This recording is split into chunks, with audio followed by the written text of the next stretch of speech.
स्वागत है हमारे YouTube channel ST Shadab technical पर दोस्तों। इसरो के प्रमुख एस सोमनाथ ने बताया कि अमेरिका में जटिल रॉकेट मिशन विकसित करने में शामिल विशेषज्ञों ने चंद्रयान 3 अंतरिक्ष यान की विकासात्मक गतिविधियों को देखने के बाद सुझाव दिया था कि भारत उनके साथ अंतरिक्ष प्रौद्योगिकी साझा करे।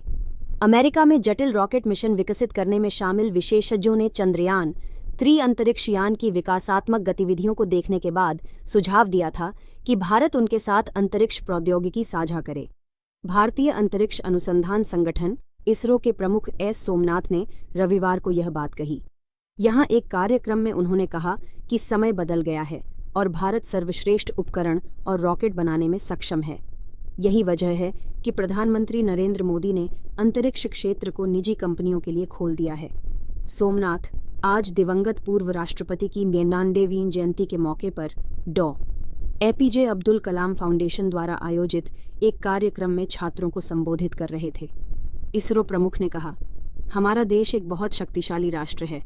आप इसे जानते हैं। हमारा ज्ञान और खुफिया स्तर दुनिया में सर्वश्रेष्ठ में से एक है। उन्होंने बताया, चंद्रयान 3 में जब हमने अंतरिक्ष यान को डिजाइन और विकसित किया तो हमने jet propulsion laboratory NASA JPL के विशेषज्ञों को आमंत्रित किया जो रॉकेट और सबसे कठिन मिशन करते हैं। उन्होंने कहा, नासा JPL के लगभग 5-6 लोग इसरो मुख्यालय में आए और हमने उन्हें चंद्रयान -3 के बारे में समझाया। ये सॉफ्ट लैंडिंग 23 अगस्त को होने से पहले की बात है। हमने समझाया कि हमने इसे कैसे डिज़ाइन किया और हमारे इंजीनियरों ने इसे कैसे बनाया और हम चंद्रमा की सतह पर कैसे उतरने जा रहे हैं। उन्होंने सिर्फ इतना कहा, कोई टिप्पणी नहीं, सब कुछ अच्छा होने जा रहा है। JPL एक अनुसंधान और विकास प्रयोगशाला है जो national aeronautics and space administration NASA द्वारा वित्त पोषित है और अमेरिका में California institute of technology Caltech द्वारा प्रबंधित है।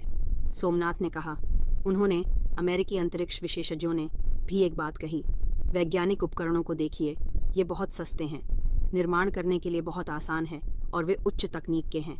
वे पूछ रहे थे, आपने इसे कैसे बनाया? आप इसे अमेरिका को क्यों नहीं बेच देते? उन्होंने आगे कहा, इसलिए आप छात्र समझ सकते हैं कि समय कैसे बदल गया है। हम भारत में सर्वश्रेष्ठ उपकरण, सर्वोत्तम उपकरण और सर्वश्रेष्ठ रॉकेट बनाने में सक्षम हैं। इसलिए हमारे प्रधानमंत्री नरेंद्र मोदी ने अंतरिक्ष क्षेत्र को खोला है।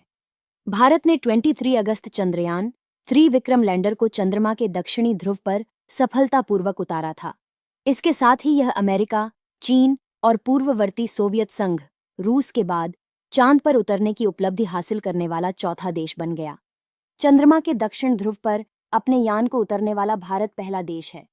सोमनाथ ने छात्रों से कहा, अब हम आप लोगों से कह रहे हैं कि आइए और रॉकेट, उपग्रहों का निर्माण करें और हमारे देश को अंतरिक्ष प्रौद्योगिकी में अधिक शक्तिशाली बनाएं।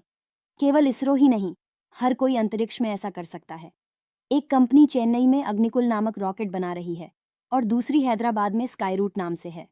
कम से कम भारत में आज रॉकेट और उपग्रह बनाने वाली 5 कंपनियां हैं। कार्यक्रम स्थल पर मौजूद युवा दर्शकों से कलाम की विचारधारा का अनुसरण करने की अपील करते हुए सोमनाथ ने कहा कि सबसे शक्तिशाली उपकरण सपने देखना है और कलाम सर ने आपसे कहा था कि आपको सपने तब देखने चाहिए जब आप जाग रहे हो, ना कि रात में। उन्होंने कहा, क्या किसी के पास ऐसे सपने हैं? क्या कोई चांद पर जाना चाहता है? जब हमने चंद्रयान 3 को चांद पर उतारा तो मैंने प्रधानमंत्री नरेंद्र मोदी को बताया कि भारत चंद्रमा पर है और उन्होंने पूछा कि आप चंद्रमा पर एक भारतीय को कब भेजने जा रहे हैं। इसलिए यहाँ बैठे आप में से कुछ लोग यह काम करेंगे। आप में से कुछ रॉकेट डिज़ाइन करेंगे जो चंद्रमा पर जाएगा। उन्होंने कहा, चंद्रयान 10 के प्रक्षेपण के समय आप में से एक रॉकेट के अंदर बैठा होगा और संभवतः एक लड़की होगी। एक लड़की अंतरिक्ष यात्री भारत से जाएगी और फिर चंद्रयान 10 मिशन में चंद्रमा पर उतरेगी। इसरो प्रमुख एस सोमनाथ का कहना है कि यह बहुत अच्छी तरह से काम कर रहा है। वर्तमान में पृथ्वी से L1 पॉइंट तक पहुंचने में करीब 110 दिन लगते हैं। इसलिए जनवरी के मध्य तक यह L1 पॉइंट तक पहुंच जाएगा। चंद्रयान 3 की सफलता के कुछ दिन बाद भारत ने पिछले महीने अपने पहले सूर्य मिशन को प्रक्षेपित किया। सूर्य के अध्ययन के लिए आदित्य एलियंस को धरती से 15 लाख किलोमीटर दूर लैग्रेंजियन 1 L1 बिंदु तक पहुंचना है। अब भारतीय अंतरिक्ष अनुसंधान गठन इसरो ने अपडेट दिया है कि आदित्य L1 जनवरी के मध्य तक लैग्रेंजियन 1 तक पहुंच जाएगा। इसरो प्रमुख एस सोमनाथ का कहना है कि यह बहुत अच्छी तरह से काम कर रहा है। वर्तमान में पृथ्वी से L1 पॉइंट तक पहुंचने में करीब 110 दिन लगते हैं, इसलिए जनवरी के मध्य तक यह L1 पॉइंट तक पहुंच जाएगा।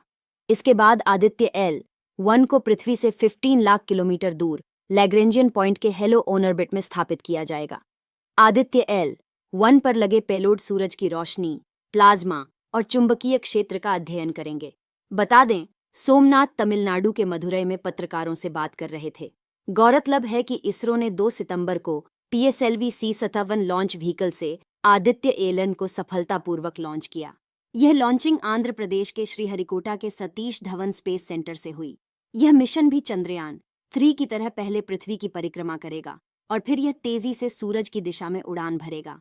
इसरो ने बताया था कि आदित्य L1 ने अपनी कक्षा बदलकर अगली कक्षा में प्रवेश किया। आदित्य L1 पृथ्वी की कक्षा में 16 दिन बिताएगा। इस दौरान 5 बार इसकी कक्षा बदलने के लिए अर्थ बाउंड फायरिंग की जाएगी। इसके अलावा इसरो प्रमुख ने गगनयान मिशन के बारे में भी बात की।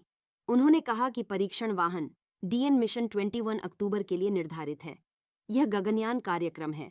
गगनयान कार्यक्रम के लिए क्रू एस्केप सिस्टम का प्रदर्शन करते हुए परीक्षण की आवश्यकता है। उन्होंने आगे कहा, हर महीने हम कम से कम एक प्रक्षेपण करेंगे। इस परीक्षण वाहन प्रक्षेपण के बाद हमारे पास GSLV है, फिर हमारे पास SSLV है, फिर उसके बाद गगनयान मानव रहित मिशन होगा, बीच में एक PSLV प्रक्षेपण होगा। इसलिए जनवरी से पहले आप कम से कम 4-5 लॉन्च देखेंगे। 110 दिन की यात्रा के बाद आदित्य L1 लैग्रेंजियन 1 पॉइंट पर पहुंचेगा। लैग्रेंजियन 1 पॉइंट पहुंचने के बाद आदित्य L1 में एक और मैनूवर किया जाएगा, जिसकी मदद से आदित्य L1 को L1 पॉइंट के हेलो ऑर्बिट में स्थापित किया जाएगा। यहीं से आदित्य L1 सूरज की स्टडी करेगा। यह लैग्रेंजियन पॉइंट सूरज की दिशा में पृथ्वी से 15 लाख किलोमीटर दूर है। आदित्य L1 के साथ 7 पेलोड भेजे गए हैं, जो सूरज का विस्तृत अध्ययन करेंगे। इनमें से 4 पेलोड सूरज की रोशनी का अध्ययन करेंगे, वहीं बाकी 3 सूरज के प्लाज्मा और चुंबकीय क्षेत्र का अध्ययन करेंगे। अंतरिक्ष यान को प्रारंभ में पृथ्वी की निचली कक्षा में स्थापित किया जाएगा। फिर कक्षा को अधिक अंडाकार बनाने वाली प्रक्रिया की जाएगी। पृथ्वी के गुरुत्वाकर्षण क्षेत्र के प्रभाव से बाहर निकालना। अंतरिक्ष यान को प्रणोदन का उपयोग करके L1 बिंदु की ओर बढ़ाया जाएगा। जैसे ही अंतरिक्ष यान लैग्रेंज बिंदु की ओर बढ़ेगा, यह पृथ्वी के गुरुत्वाकर्षण क्षेत्र के प्रभाव से बाहर निकल जाएगा। ऐसे ही नॉलेजेबल वीडियो देखने के लिए हमारे चैनल को सब्सक्राइब करके वीडियो को लाइक जरूर करें और कमेंट में जय हिंद जरूर लिखें।